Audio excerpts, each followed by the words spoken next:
Europe के क़याम के ज़माने की बात है। मैं लंदन में अपनी सहेली के पास ठहरी हुई थी। एक रोज़ मुझसे कहने लगी, आओ तुम्हें जंगल की सैर करवाती हूँ। जंगल में ना बाबा, मुझे वहाँ जाते हुए डर लगता है। डरने की बात थोड़ी है, मैं तुम्हें अपनी आंटी से मिलवाऊँगी। आंटी? मैंने हैरत से पूछा। हाँ, वो जंगल में रहती है। तो क्या वो अकेली जंगल में रहती है?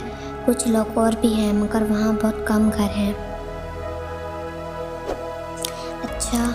मैं बेदिली से उसके साथ अपनी सहेली की आंटी ग्रेस से मिलने के लिए चली गई थी। 1 घंटे की ड्राइविंग पर जंगल आ गया था। हम दोनों एक छोटे से घर में आंटी ग्रेस को ढूंढने लगी थी।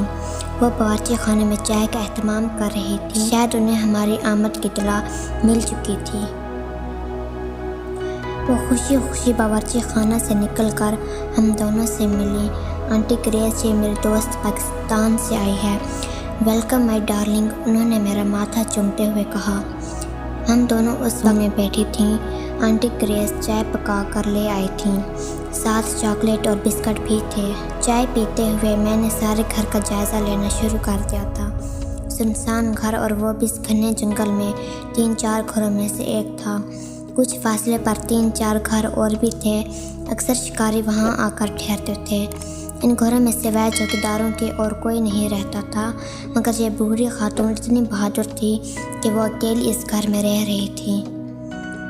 सारे घर में सन्नाटा छाया हुआ था।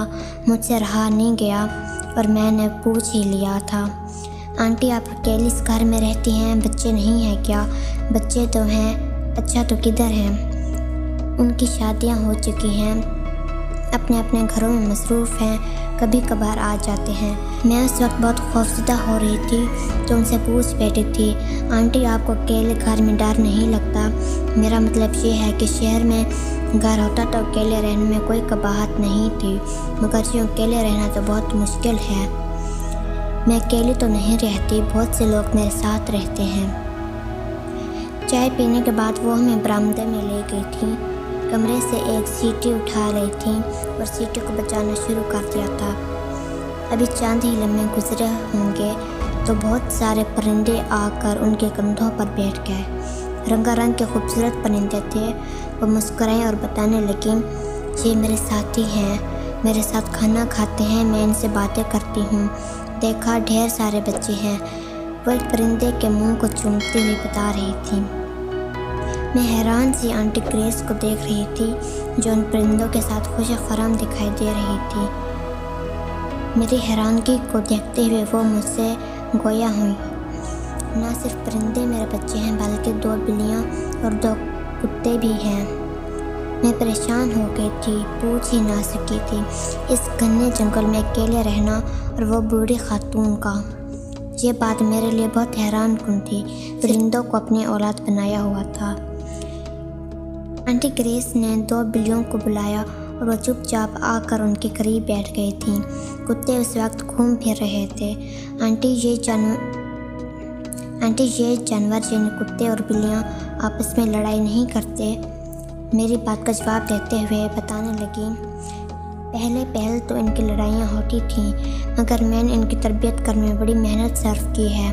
अब इतने महज़ब और मुनज़्ज़म हो गए हैं कि जो ही लड़ने की कोशिश करते हैं तो मेरा इशारा पाते ही खामोशी से अपनी अपनी जगहों पर बैठ जाते हैं। जो तो रह कर ख्याल आ रहा था, एक इंसान की तरबियत में ख़ासा वक्त दरकार होता है, मगर इसने जानवरों और परिंदों की तरबियत की हुई थी। इस बहादुर खातून ने अपनी तन्हाई का हल ढूंढ लिया था। वो परिंदों, बिल्लियों और कुत्तों के साथ बहुत खुश थी, और एक हम जो इंसान के साथ खुश नहीं रह सकते। मैं वापस आते हुए सोच रही थी कि इस दुनिया में तरह तरह के लोग बसते हैं।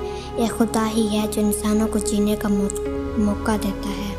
अगर आपको वीडियो अच्छी लगे तो please like, share and comment, और चैनल पे पहली बार आए हैं तो चैनल को सब्सक्राइब कर दें। शुक्रिया।